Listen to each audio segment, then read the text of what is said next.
அனைவருக்கும் வணக்கம். சனி வக்ர நிவர்த்தி பலன்கள் 2025. இந்த சனி பகவான் நவம்பர் 27ஆம் தேதி வக்ர நிவர்த்தி ஆக போறாரு. அதாவது வக்ரத்துல இருந்தவர் நேர்கதிக்கு மாற போறாரு. இந்த சனி வக்ர நிவர்த்தி நம்மளுடைய ராசி மற்றும் நம்முடைய நட்சத்திரங்களுக்கு எப்படி இருக்கு அப்படிங்கறத இந்த பதிவுல நம்ம கம்ப்ளீட்டா டீடைலா பார்க்கலாம். வீடியோ ஸ்டார்ட் பண்றதுக்கு முன்னாடி நீங்க நம்ம சேனலை சப்ஸ்கிரைப் பண்ணாம இருந்தீங்கன்னா மறக்காம சப்ஸ்கிரைப் பண்ணிக்கோங்க. அப்படியே பக்கத்துல இருக்க பெல் சிம்பலை கிளிக் பண்ணிக்கோங்க. அப்பதான் நாங்க போற இது போல யூஸ்ஃபுல்லான வீடியோக்கள் உங்களுக்கு உடனுக்குடனே நோட்டிபிகேஷனாக கிடைக்கும். இப்போது காலச்சக்கரத்துக்கு 6வது ராசியா வரக்கூடியது கன்னி. கன்னி ராசி மற்றும் கன்னி ராசியுடைய நட்சத்திரங்களான உத்திரம் நட்சத்திரம், ஹஸ்தம் நட்சத்திரம், சித்திரை நட்சத்திரம். இந்த நட்சத்திரத்துல பிறந்தவர்களுக்கும் இந்த சனி வக்ர நிவர்த்தி பலன்கள் எப்படி இருக்கு அப்படிங்கறத நம்ம இப்போ கம்ப்ளீட்டா பார்க்க போறோம். முதலாவதா சனி பகவான் நம்முடைய ராசி மற்றும் நம்முடைய நட்சத்திரத்துக்கு 7ஆம் இடத்துல வக்ர நிவர்த்தி ஆக போறாரு. கண்டக சனி காலகட்டத்துல இருக்கும். வக்ர காலகட்டம் வரைக்கும் நமக்கு ஓரளவுக்கு பரவாயில்லங்கிற மாதிரி இருந்துச்சு. இப்போ சனி பகவான் கண்டக ஸ்தானத்துல வக்ர நிவர்த்தி ஆக போறாரு. கடுமையா கெடுக்க போறாரு அப்படிங்கிற அமைப்புலாம் கிடையாது. ஏன்னா குரு பார்வையில உச்ச குரு பகவானுடைய பார்வையில இந்த சனி பகவான் வந்துருவாரு. எனவே ஒரு குறிப்பிட்ட காலம், அதாவது நவம்பர் 27ல இருந்து அடுத்த வருடம் ஜனவரி வரைக்குமே நமக்கு பெரிய அளவுல ட்ரபிள் இருக்காது. ஏன்னா குரு பகவானுடைய பார்வையில இந்த சனி பகவான் வந்துருவாரு. இருப்பினும் சில வார்னிங் நான் கொடுக்குறேன், அந்த விஷயத்துல மட்டும் நீங்க கொஞ்சம் கவனமா இருந்துக்கிறது சிறப்பு. பொதுவா சனி பகவான் அமர்ற இடத்தை காட்டிலும் பார்க்கக்கூடிய இடங்களை கடுமையா கெடுப்பாரு. ஏன்னா சனி பார்க்க சர்வநாசம் சொல்லியிருக்காங்க. அதன் அடிப்படையில சனி பகவான் நம்மளுடைய ராசி மற்றும் நம்முடைய நட்சத்திரத்துக்கு 9ஆம் இடம் ஜென்மஸ்தானமாகிய நம்முடைய ராசி, நம்முடைய ராசிக்கு 4ஆம் இடம், இந்த இடங்களை தொடர்பு கொள்வாரு. இந்த இடம் சார்ந்த விஷயங்கள்ல சில ஏற்றத்தாழ்வுகள் இருக்கும். அதையும் நான் உங்களுக்கு சரியா இன்டிமேஷன் கொடுத்துறேன். சோ அது சார்ந்த விஷயங்களும் நீங்க கொஞ்சம் கவனமா இருக்கணும். இந்த சனி வக்ர நிவர்த்தி நமக்கு எதன் வகையில பாசிட்டிவா இருக்க வாய்ப்பு இருக்கு, எதுல எல்லாம் நமக்கு நெகட்டிவா இருக்கு அப்படிங்கறத இப்ப நம்ம கம்ப்ளீட்டா பார்க்கலாம். ஃபர்ஸ்ட் ஆஃப் ஆல் 5ஆம் அதிபதி 7ஆம் இடத்துல வக்ர நிவர்த்தி ஆக போறாரு. முதல்ல இருக்கக்கூடிய ஒரு பாசிட்டிவான விஷயம், குழந்தை பாக்கியம் இல்லாதவங்களுக்கு குழந்தை பாக்கியத்துல சுப செய்தி கிடைக்கிறதுக்கான வாய்ப்புகள் அதிகபட்சமா இருக்கு. ரொம்ப நாளா குழந்தை பாக்கியத்துக்கு ட்ரை பண்ணிட்டு இருக்கீங்க, ஒரு சுப செய்தி கிடைக்கல அப்படின்னு வருத்தப்பட்டு இருந்தீங்கன்னா அதுல ஒரு நல்ல செய்தி கிடைக்கிறதுக்கான ஒரு சிறப்பான காலகட்டமாக அந்த காலகட்டம் இருக்கும். அடுத்தது, பிள்ளைகள் சார்ந்த வகையில இருந்த வருத்தங்கள் குறைய ஆரம்பிக்கும். பிள்ளைகளால ஏற்பட்ட மன உளைச்சல்கள் குறைய ஆரம்பிக்கும். பிள்ளைகளுக்கு உடல் ஆரோக்கிய ரீதியாக ஏதாச்சும் பிரச்சனைகள் இருந்துச்சுன்னா அது இப்ப சரியாகும். எனவே பிள்ளைகள் சார்ந்த வகையில இருந்து வந்த ஏற்றத்தாழ்வுகள்லாம் சரியாக ஆரம்பிக்கும். அடுத்ததாக, காதல் உறவு சார்ந்த வகையில இருந்த வில்லங்கம், பிரச்சனை, தடை அமைப்பு, குழப்ப அமைப்பு அதெல்லாம் ஆல்மோஸ்ட் சரியாக ஆரம்பிக்கும். காதல் உறவுல இருக்கக்கூடிய குழப்ப அமைப்புகள் குறைய ஆரம்பிக்கும். சோ அதையும் இந்த நேரத்துல நம்ம ஓரளவுக்கு அதை பாசிட்டிவா எடுத்துக்கலாம். அடுத்தது பூர்வீக சொத்து ரிலேட்டடா ஏதாச்சும் பிரச்சனை இருந்துச்சுன்னா அதுவும் இந்த நேரத்துல நமக்கு நியூட்ரல் ஆகும். பூர்வீக சொத்து ரிலேட்டடா இருக்கக்கூடிய குழப்பங்களுக்கு ஒரு முற்றுப்புள்ளி, பூர்வீக சொத்தை அனுபவிக்கக்கூடிய பாக்கியங்கள் அதெல்லாம் சிறப்பான முறையில கிடைக்கும். அடுத்தது, குடும்பத்துல சுப நிகழ்வு, சுப பேச்சுவார்த்தைகள்லாம் நடக்க ஆரம்பிக்கும். ஏன்னா குரு பார்வை நமக்கு 2ஆம் இடத்துல இருக்கும். 7ஆம் இடத்துல சனி பகவான் இருந்து ஜென்மஸ்தானத்தை கனெக்ட் பண்றதுனால நிறைய குழப்ப அமைப்புகள்லாம் வரும். அதுல மாற்று கருத்து இல்ல. இருப்பினும் குடும்பத்துல சுப நிகழ்வு, சுப மாற்றம், சுப பேச்சுவார்த்தைகள் இதெல்லாம் நிகழ ஆரம்பிக்கும். ரொம்ப நாளா தடைப்பட்டு இருக்கக்கூடிய இந்த சுப விசேஷங்களை செய்யறதுக்கு இப்போ ஆயத்த நடவடிக்கைகள் எல்லாம் எடுப்பீங்க. சோ அதுக்கெல்லாம் அந்த நேரம் பாசிட்டிவா இருக்கு. பேச்சுல இனிமை அதிகரிக்கும். பேச்சால ஆதாயம் உண்டு. உங்களுக்கு தேவையானதை பேசியே சாதித்துக் கொள்ளக்கூடிய ஆற்றல் உண்டாகும். குடும்பத்துல ஒரு மகிழ்ச்சியான மாற்றம், மகிழ்ச்சியான சூழ்நிலைகள் அதிகமா உண்டாக ஆரம்பிக்கும். பேச்சு வன்மை அதிகரிக்கும். பேச்சால ஆதாயம் உண்டு. பேசி பிழைக்கக்கூடிய தொழிலில் இருக்கக்கூடியவர்களுக்கு இந்த நேரம் ஒரு வளர்ச்சி நிறைந்த காலகட்டமாக இருக்கும். தொழில், உத்தியோகம் இது சார்ந்த வகையில இருந்து வந்த ட்ரபிள்லாம் இந்த நேரத்துல குறையும். ஏன்னா குரு லாபஸ்தானத்துல உச்சமாகிறாரு. அதே மாதிரி சனியும் ஜீவனஸ்தானத்தெல்லாம் பெருசா கனெக்ட் பண்ணல, பெருசா பாதிக்கல. அதனால இந்த நேரத்துல தொழில் ரீதியா இருந்து வந்த தொய்வு நிலை சரியாகும். தொழில்ல நல்ல வளர்ச்சி கிடைக்கும். தொழில்ல நல்ல ப்ராஃபிட் பார்க்க முடியும். பொருளாதார ரீதியா நல்ல ஏற்றம் இருக்கும். உத்தியோகத்தில இருந்து அந்த பிரஷரான அமைப்பெல்லாம் குறையும். உத்தியோகத்துல சம்பள உயர்வு, பதவி உயர்வு, திடீர் ஜாக்பாட், திடீர் மாற்றம் இதெல்லாம் சிறப்பான முறையில கிடைக்கும். சோ இதெல்லாம் நமக்கு இந்த நேரத்துல ஒரு சூப்பர் பாசிட்டிவா இருக்கக்கூடிய ஒரு விஷயமா இருக்கு. அதே மாதிரி பிள்ளைகளுக்கு சுப விசேஷம், சுப மாற்றம் பண்ணணும்னு ஏதாச்சும் ஐடியா பண்ணிட்டு இருக்கீங்கன்னா அதை செயல்படுத்தலாம். அதுக்கு இந்த நேரம் பாசிட்டிவா இருக்கு. அடுத்தது, திருமண முயற்சி, திருமண வாழ்க்கை இதெல்லாம் நம்ம அனலைஸ் பண்ணும்போது குரு பார்வையில சனி பகவான் வராரு. எனவே குழப்பத்தோட திருமண முயற்சிகள் வெற்றி கொடுக்கும். இப்ப திருமணம் சார்ந்த பேச்சுவார்த்தைகள்லாம் ஃபேமிலியில நடக்க ஆரம்பிக்கும். ஆனா அதுல சில குழப்ப அமைப்பு இருக்கும். அதாவது ஆளாளுக்கு ஒண்ணு சொல்லுவாங்க. உங்களுக்கு பிடிச்சா ஃபேமிலி மெம்பர்ஸுக்கு பிடிக்காது, ஃபேமிலி மெம்பர்ஸுக்கு பிடிச்சா உங்களுக்கு பிடிக்காது. இப்படி நிறைய குழப்ப அமைப்புகள் இருக்கும். ஆனா குழப்பத்தோட திருமண முயற்சிகள்ல சுப செய்திகள் கிடைக்கும். கொஞ்சம் வருத்தத்தோடையும் கொஞ்சம் ஏற்றத்தாழ்வோடையும் திருமண முயற்சிகள்ல சுப செய்திகள் கிடைக்கும். அடுத்தது காதல் உறவு திருமண திருமண உறவா கன்வெர்ட் பண்ணலாமா அப்படின்னு பார்க்கும்போது அதுக்கான பாசிபிலிட்டி இந்த நேரத்துல உண்டு. ஆனா என்ன, நிறைய மன வருத்தமான சூழ்நிலைகள்லாம் உருவாகும். உங்களை சுத்தி இருக்கக்கூடிய உங்களுடைய சொந்த பந்தங்கள்லாம் ஏதாச்சும் ஒண்ணு மாத்தி ஒண்ணு குறையா சொல்ற மாதிரி சொல்லுவாங்க. சோ அது சில சமயங்கள்ல உங்களுக்கு ஒரு மாதிரி மன வருத்தங்களை கொடுக்கலாம், சிந்தனை குழப்பத்தை கொடுக்கலாம். அவ்வளவுதானே தவிர காதல் உறவை திருமண உறவா கன்வெர்ட் பண்றதுக்கு இந்த நேரம் வந்து ஒரு ஃபேவரான டைம் பீரியட் தான். சில குழப்பங்களுக்கு பிறகு திருமணமானது சுபத்துவமா நடக்கும். அதுல மாற்று கருத்து இல்ல. 7ஆம் இடம் சுபத்துவம் அடையுது. குருவும் உச்சநிலை அடைகிறாரு. குருவுடைய பார்வை 7ஆம் இடத்துல இருக்கு. அதனால சில குழப்பங்களோட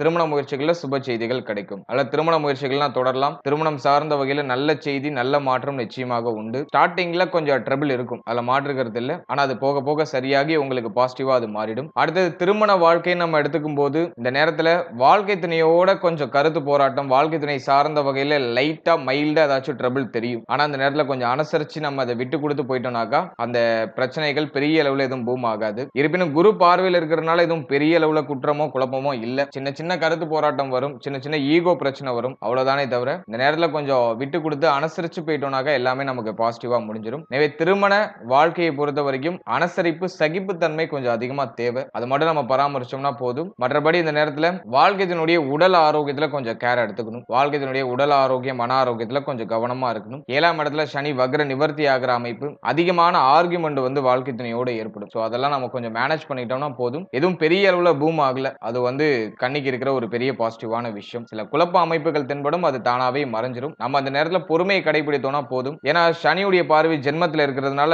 அதிகமா கோப உணர்வு வரும். தனிமையா இருக்கிறதுக்கு விரும்புவோம். யார்கிட்டயும் பேச பிடிக்காது. யாராச்சும் ஏதாச்சும் தொணன்னு சொன்னா டக்குன்னு கோபம் வந்துடும். இதெல்லாம் வந்து இப்போ கண்ணிக்கு இருக்கிற ஒரு பெரிய மைனஸான விஷயம். அதனால யாருமேலயும் கோபப்படாம மைண்ட் ரிலாக்ஸா வச்சு டிராவல் பண்றது ரொம்ப நல்ல பலன்களை பெற்றுக் கொடுக்கும்.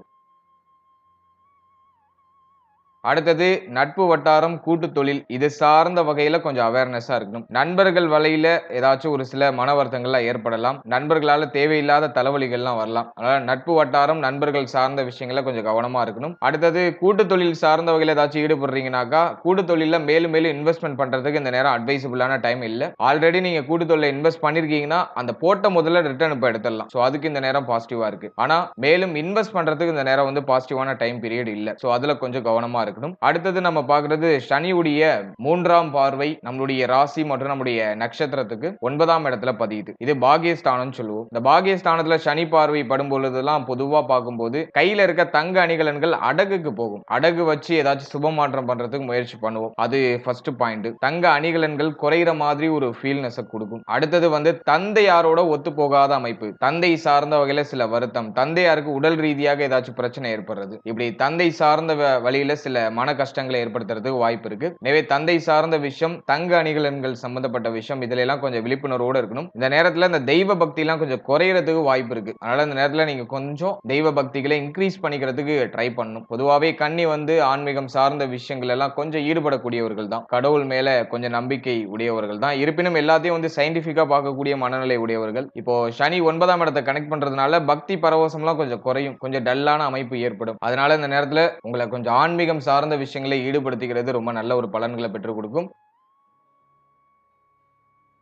அடுத்தது நம்ம பார்க்கிறது சனி பகவானுடைய சமசப்தம பார்வை நம்முடைய ராசி மேலேயே பதியுது, நம்முடைய நட்சத்திரங்கள் மேலேயே பதியுது. இது அந்த அளவுக்கு சிறப்பு இல்ல. சனி சமசப்தமமா பார்க்கும்போது சிந்தனை குழப்பத்தை கடுமையா கொடுக்கும். ஒரு தெளிவா ஒரு முடிவு எடுக்க முடியாது. மைண்ட் ரொம்ப இரிட்டேட்டடா இருக்கிற மாதிரி இருக்கும். அதே மாதிரி சோர்வு தன்மை அதிகமா இருக்கும். ஒரு விஷயத்தை தள்ளி தள்ளி போடுவோம். எதுலயும் ஒரு சுறுசுறுப்பு இல்லாம கொஞ்சம் மந்த தன்மையோட டிராவல் பண்ணக்கூடிய அந்த மனநிலையை கொடுக்கும். ரொம்ப டல்லா இருக்கக்கூடிய ஒரு மனநிலை கொடுக்கும். மைண்ட் வந்து இப்போ ஒர்க்கே ஆகாது, ரொம்ப பிளாங்கா இருக்கிற மாதிரி இருக்கும். அதை வந்து சனி பார்வை கண்டிப்பா கொடுக்கும். எனவே இந்த நேரத்தை பொறுத்த வரைக்கும் மைண்டை ரிலாக்ஸ் பண்ணிக்கணும். ஓவரா திங்க் பண்ணக்கூடாது. டயத்துக்கு சாப்பிட்டு டயத்துக்கு தூங்கணும். ஸோ இதெல்லாம் நீங்க கொஞ்சம் ஃபாலோ பண்ணிக்க வேண்டிய ஒரு விஷயமா இருக்கும்.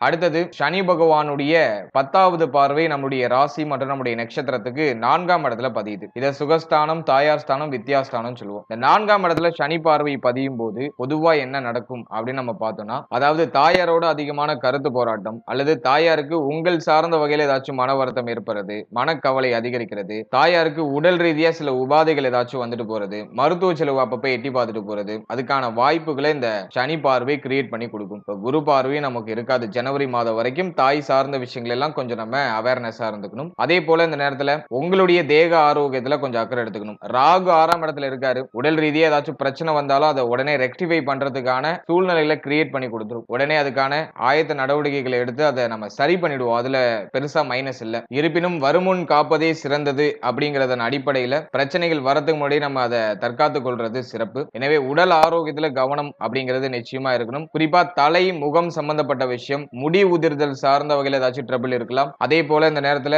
4ஆம் இடம் பாதிக்கப்படுறதுனால தோல் சம்பந்தமான ஏதாச்சும் வியாதிகள், தோல் சம்பந்தமான பிரச்சனை ஏதாச்சும் வரதுக்கு வாய்ப்பு இருக்கு. சனியுடைய பார்வை 4ஆம் இடத்துல பதிகிறதுனால நுரையீரல் சம்பந்தப்பட்ட விஷயம், மேல் மார்பக பகுதி சார்ந்த விஷயம், விலா எலும்பு சம்பந்தப்பட்ட விஷயம், இதுல எல்லாம் கொஞ்சம் நம்ம அக்கறை எடுத்துக்கணும். அதே போல இந்த நேரத்துல வயிறு சம்பந்தமான பிரச்சனை ஏதாச்சும் வந்துட்டு போகும். 6ஆம் இடத்துல ராகு, 7ஆம் இடத்துல சனி இதெல்லாம் இருக்கிறதுனால வயிறு சம்பந்தமான பிரச்சனை, செரிமான கோளாறு, அல்சர் பிரச்சனை, சாப்பிட முடியல அப்படிங்கிற மாதிரியான ஒரு தன்மை, சாப்பிட்டா எதுக்களிக்கிற பிரச்சனை, இதெல்லாம் அந்த நேரத்துல வரலாம். எனவே கன்னி ராசி மற்றும் கன்னி ராசியுடைய நட்சத்திரத்தை சேர்ந்தவர்கள் இப்ப நான் சொல்லியிருக்க விஷயங்கள்ல கொஞ்சம் எக்ஸ்ட்ரா கேர் எடுத்துக்கிறது நல்லது. குறிப்பா 6ஆம் இடம் அப்படிங்கிறது இடுப்பு முதுகெலும்பு குறிக்கக்கூடிய இடம். இந்த இடங்கள்ல ஏதாச்சும் வலிகள் ஏற்படுறதுக்கான வாய்ப்புகள் உண்டு. இதுல எல்லாம் நீங்க கொஞ்சம் அக்கறை எடுத்துக்கணும். மற்றபடி எதுவும் பெருசா நெகட்டிவா இல்ல. கொஞ்சம் கேர் எடுத்துட்டோம்னாக்கா எல்லாத்தையும் நம்ம கொஞ்சம் சரி பண்ணி நகர்த்திடலாம். அதே மாதிரி சனி பகவான் 7ஆம் இடத்துல வக்ர நிவர்த்தி ஆகிறதுனால பெண்கள் கருப்பை சம்பந்தப்பட்ட விஷயம், சிறுநீரக பகுதிகள் சார்ந்த விஷயங்கள்ல கொஞ்சம் கவனமா இருக்கணும். அதே போல ஜீரண உறுப்பு சார்ந்த விஷயங்கள்ல கவனமா இருக்கணும். இதெல்லாம் நம்ம கொஞ்சம் மைல்டா கவனம் செலுத்திட்டோம்னா போதும். இதுல ஏதாச்சும் பிரச்சனை வர மாதிரி சிம்டம்ஸ் இருந்துச்சுன்னா உடனே செக் பண்ணி அதை சரி பண்ணிக்கிறது சிறப்பு. உடல் ரீதியாக, உடல் ஆரோக்கிய ரீதியாக கொஞ்சம் அக்கறை தேவை. அடுத்தது மன ஆரோக்கியம் நம்ம அனலைஸ் பண்ணும்போது 4ஆம் இடம் மன ஆரோக்கியத்தை குறிக்கும். அதே போல ஜென்மஸ்தானமும் நமக்கு மன ஆரோக்கியத்தை குறிக்கக்கூடிய இடமா வரும். இதுல சனி பார்வை பதிகிறதுனால வேற சுபகிரகத்துடைய பார்வைகள்லாம் நமக்கு கிடைக்காத காரணத்தினால இந்த நேரத்துல மனக்கவலை அதிகமா இருக்கிறதுக்கு வாய்ப்பு இருக்கு. ஏதோ ஒரு விஷயத்தை நினைச்சு ரொம்ப கவலைப்படக்கூடிய ஒரு மனநிலையை இந்த கிரக அமைப்புகள் கிரியேட் பண்ணும். அதுல எதை நினைச்சு ஓவரா ஒரி பண்ணாம மைண்ட கொஞ்சம் ரிலாக்ஸா வச்சு டிராவல் பண்ணுங்க. எல்லாம் நமக்கு நடக்க வேண்டிய நேரத்துல சிறப்பான முறையில நடக்கும். அதனால முன்கூட்டியே அதெல்லாம் நினைச்சு ரொம்ப கவலைப்படாம மைண்ட ரிலாக்ஸா வச்சுட்டு டிராவல் பண்றது ஒரு உத்தமமான அமைப்பை பெற்றுக் கொடுக்கும். இந்த நேரத்துல மெடிடேஷன் கண்டிப்பா பண்ணணும். ஆலய வழிபாடு, கோவில் குளங்களுக்கு அடிக்கடி போயிட்டு வரதுக்கான சூழ்நிலைகளை நம்ம தான் கிரியேட் பண்ணிக்கணும். அதே போல ஆஞ்சநேயர் வழிபாடு சிறப்பு, சிவாலயம் சென்று வர்றது சிறப்பு. மேலும் வீட்டுக்கு பக்கத்துல ஏதாச்சும் விநாயகர் ஸ்தலம் இருக்குனாக்கா அந்த இடத்துக்கு போயிட்டு வரலாம். விஷ்ணு வழிபாடும் ஆல்சோ சிறப்பான ஒரு பலன்களை கொடுக்கும். இந்த ஸ்தலங்களுக்கு போயிட்டு வரும்போது உங்களுக்கு ஓரளவுக்கு மன ரீதியா இருக்கக்கூடிய தாக்கங்கள்லாம் குறையும். ஆலய வழிபாட்டுல நிறைய சயின்டிபிக்கான விஷயங்கள்லாம் இருக்கு. அதுக்குள்ள நம்ம ரொம்ப டீப்பா போக வேணாம்.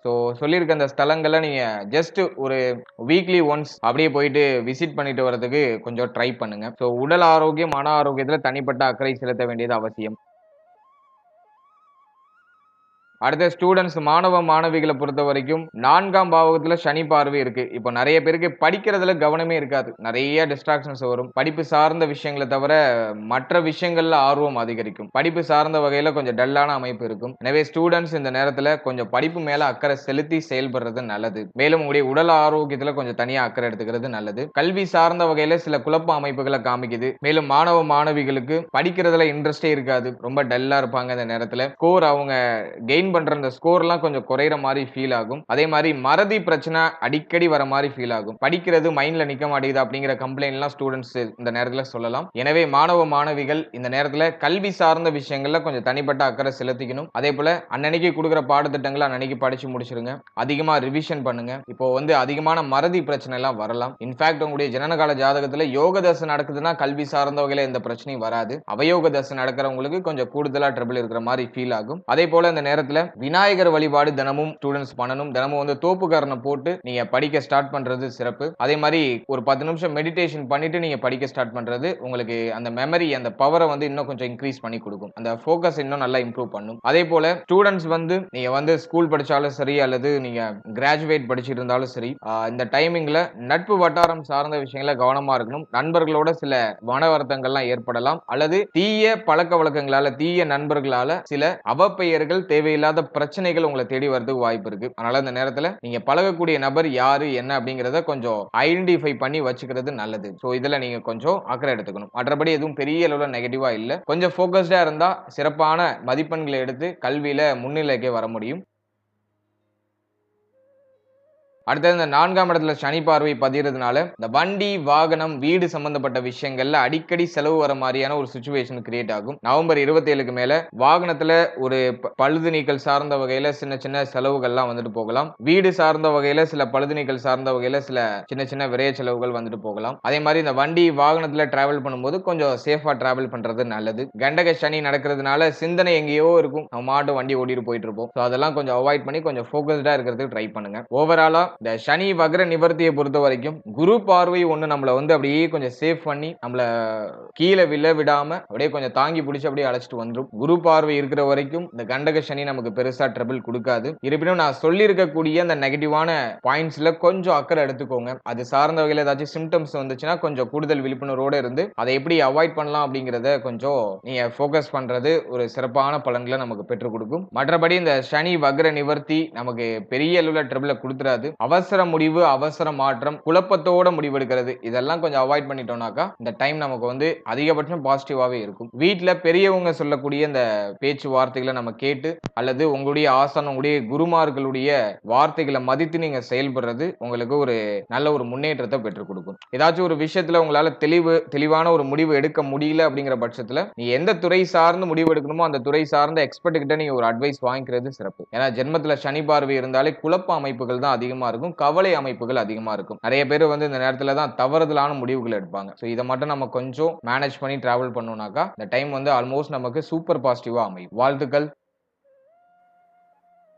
இப்போ நீங்க இது வரைக்கும் பார்த்த பலன்கள் எல்லாமே ஒரு பொதுவான கோச்சார பலன்கள் தான். இது கோச்சார கிரக நிலைகளை வச்சு உங்களுக்கு கணிக்கப்பட்டு சொல்லப்பட்டிருக்கக்கூடிய ஒரு பொது பலன். இது உங்களுடைய ஜனனகால ஜாதகத்தில் இருக்கக்கூடிய கிரக நிலைகள், மேலும் உங்களுக்கு நடக்கக்கூடிய தசா புக்தி அந்தரம் இதன் அடிப்படையில சில மாற்றங்களை சந்திக்கும். பொதுவா யோக தசை நடக்குதுனாக்கா இப்போ இதுல நான் சொல்லியிருக்கக்கூடிய இந்த நெகட்டிவான இன்ஃபுளுன்ஸ் பெரிய அளவுல உங்களை தாக்காது, பெரிய அளவுல உங்களுக்கு பாதிப்புகளை கொடுக்காது. இதுவே அவயோக தசை நடக்குதுன்னா இப்ப நான் சொல்லியிருக்க நெகட்டிவான இன்ஃபுளுன்ஸ் கொஞ்சம் அதிகமா இருக்கிற மாதிரி ஃபீல் ஆகும். உங்களுடைய ஜனனகால ஜாதகத்துல என்ன தசா புக்தி அந்தரம் போயிட்டு இருக்கு, அது உங்களுக்கு ஃபேவரா அன்ஃபேவரா அப்படிங்கறத ஃபர்ஸ்ட் உங்களுடைய குடும்ப ஜோதிடத்தை ஒரு கிளாரிஃபை பண்ணிட்டு அதன் பிறகு இந்த கோச்சாரத்தை நீங்க சூப்பர் கம்போஸ் பண்ணும்போது உங்களுக்கு ஒரு கிளாரிட்டி தெளிவா கிடைச்சிடும். மேலும் நம்மளுடைய சேனல்ல இதுக்கு முன்னாடி நவ கிரகங்களுக்கு உள்ள 12 பாவகத்தில் அமர்ந்த பலன்கள் அப்படின்னு சொல்லிட்டு ஒரு காம்பினேஷன்ல உடைய ஜனனகால ஜாதகத்தை ஆய்வு செய்யற விதமா ஒரு பொது பலன் கொடுத்திருக்கும். சோ அது ஆல்ரெடி ஒரு சக்சஸ்ஃபுல்லா ரன் ஆயிட்டு இருக்கு. சோ அந்த வீடியோக்கான லிங்க் நான் டிஸ்கிரிப்ஷன்ல கொடுத்திருக்கேன். உங்களுக்கு டைம் இருக்கும்போது அதையும் ஒரு வாட்டி செக் பண்ணி பாருங்க. சூரியன், சந்திரன், குஜாதி ஐவர்கள் என்று சொல்லக்கூடிய குரு, சுக்கிரன், சனி, புதன், செவ்வாய், மேலும் ராகு, கேது இந்த கிரகங்கள் எல்லாத்துக்கும் உங்களுடைய ஜனனகால ஜாதகத்துல 12 பாவகத்துல எங்க இருக்கிறது யோகம், எங்க இருக்கிறது அவயோகம் அப்படிங்கிற மாதிரி ஒரு காம்பினேஷன்ல ஒரு ப்ரிப்பரேஷன், ஒரு சின்ன கிளாரிட்டி, ஒரு பொது பலனா நான் கொடுத்திருக்கேன். சோ அந்த வீடியோக்கான லிங்க் டிஸ்கிரிப்ஷன்ல இருக்கு. டைம் இருக்கும்போது அதை ஒரு வாட்டி செக் பண்ணி பாருங்க. அதன் மூலமா உங்களுக்கு ஒரு சின்ன கிளாரிட்டி கிடைக்கும். மேலும் 12 ராசி, 12 லக்னம், 27 நட்சத்திரத்துக்கான வாழ்க்கை பலன் அப்படிங்கிற மாதிரியான ஒரு செக்மெண்ட்ல ஒரு பொது பலன் உங்களுக்கு ரிலீஸ் பண்ணிருக்கோம். அதுவும் ஆல்ரெடி நல்லா சக்சஸ்ஃபுல்லா ரன் ஆயிட்டு இருக்கு. அந்த பலன்களை நீங்க பார்க்கும்போது உங்களை பற்றிய, உங்களுடைய வாழ்க்கை பற்றிய ஒரு சின்ன புரிதல் உங்களுக்கு கிடைக்கும். அந்த வீடியோக்கான லிங்க் டிஸ்கிரிப்ஷன்ல இருக்கு. சோ டைம் இருக்கும்போது அதையும் ஒரு வாட்டி செக் பண்ணி பாருங்க. And finally very limited time. So be cool, stay happy, stay healthy and enjoy. வாழ்த்துக்கள். நன்றி.